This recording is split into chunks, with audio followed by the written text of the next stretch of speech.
It appears the American population is becoming more overweight and less healthy. Today I've got an article to share with you guys from MedPage Today, and they state that over 73% of US adults are either overweight or obese. I'm going to read a little bit of this and share my opinions with you guys on this as well. Among adults ages 20 and older, 42.4% were identified as having a body mass index of 30 or higher, while 9.2% had severe obesity, defined as a body mass index of 40 or higher, which is a really big number to think about. Those are very large percentages of the US population. Another 30.7% of American adults were overweight, with a body mass index of 25 to 29.9. When the results were stratified by age, adults 40 to 59 saw the highest rates of obesity, with 45% of this age group with a body mass index of 30 or higher. Middle-aged men had the highest prevalence of obesity at a rate of 46%.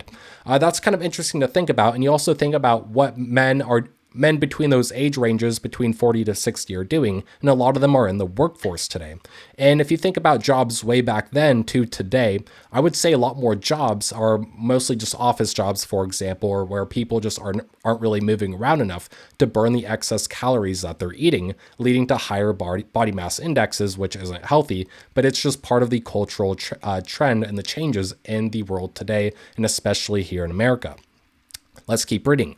Most notably, non-Hispanic Asian Americans consistently and overwhelmingly had the lowest rates of obesity, with only 18% and 17% of Asian men and women having a body mass index over 30 in the most recent survey period. And I mean, you think about places like Japan, right, with the highest life expectancies in the world, and you look at their diet and they're eating rice and fish, and sushi and things like that, really clean foods, leading them to be a healthier nation overall, which really begs the question about what individual nations teach their children from a young age about nutritional education, what foods are good for them, leading to long-term results of a nation either being considered overweight or healthy. And it looks like here in America, those trends today's trends indicate that we have not done a good job throughout the last few decades when it comes to creating a healthy and intelligent society when it comes to what we put in our bellies. So let's keep reading here to see what they have to say.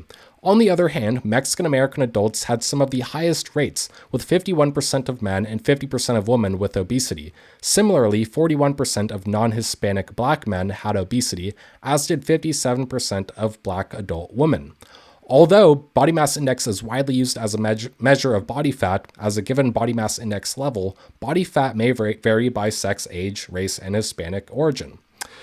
So really looking at all this, it looks like the big problems, culture problems, starting from a young age, what's going on in the culture, education is a big one. Perhaps there's different groups of Americans with more or less education when it comes to putting with the correct nutritional knowledge to put the right foods in their bellies. Let's keep reading here. The current prevalence of obesity in the United States is in stark contrast to what the nation looked like several decades ago. The national data from the survey period of 1960 to 1962, only about 13.4% of adults had obesity and less than 1% had severe obesity. And during that same survey period, about 31.5% of American adults were considered overweight, which is a huge difference, even after adding up those numbers, to today's 73, almost 75% of adults that are either overweight or obese. And you think about what happened between the 1960s and today's, and I would say it's not difficult to see the problem where the types of jobs in the workforce don't have people moving as much. Less people are working in agricultural jobs today. More people are now working in the office, or they're just unable to burn the excess calories that they're eating. In addition to that, there's problems like seed oils, vegetable oils, unhealthy processed food ingredients, and chemicals making its way into the store pantries, which is not something good and just leads uneducated Americans when it comes to what foods they should be buying to create bad habits and buy foods that actually are not good for them and lead to being overweight and obese long term, especially looking at the trends here. So I do want to head over to ChatGPT because I asked it a pretty interesting question here just to kind of visualize the information for us to really see. And I asked, what is the average body mass index of American citizens between 1900 to 2023? And it spit out the answer, and I asked it to plot out the information on a graph for us. And between the years of 1900 to 2023, you can really just see this graph shooting up to the right and upwards, and it looks like there's no slowing down in sight. Almost looks like every 10 years or so, it looks like we tick up around 1 point on the average BMI graph here, which is not good, and it's really concerning. And I really wouldn't be surprised to see over the next few decades to see this getting worse, where the average American citizen is averaging around a body mass index of 35. And with the advent of more technology, social media, artificial intelligence, you have Apple Vision Pros now. More and more people are spending more of their free time really just not moving around enough, leading to higher and higher weight problems long term for the population as a whole. And it feeds into the negative loop of creating a more depressed society, increased suicide rates, just really bad problems overall that can and should be solved with just more education in terms of how we should be taking care of ourselves. I mean, we only get one of ourselves. You are you. There's no replacing you. You should be taking care of your body, making sure that you're healthy, and doing that more and more will just lead you to being healthier, knowing what foods you're putting in your body, feeling better, exercising. It's common sense things, but it's difficult to really change the trend on a national scale. And it looks like that is something that will be having to change over time. And it really just starts with people watching educational videos like this, for example, or whatever it might be, about knowing the problem, the problem, and then ultimately the source of the problem to solve the problem. You can only solve the problem if you see the problem in the first place.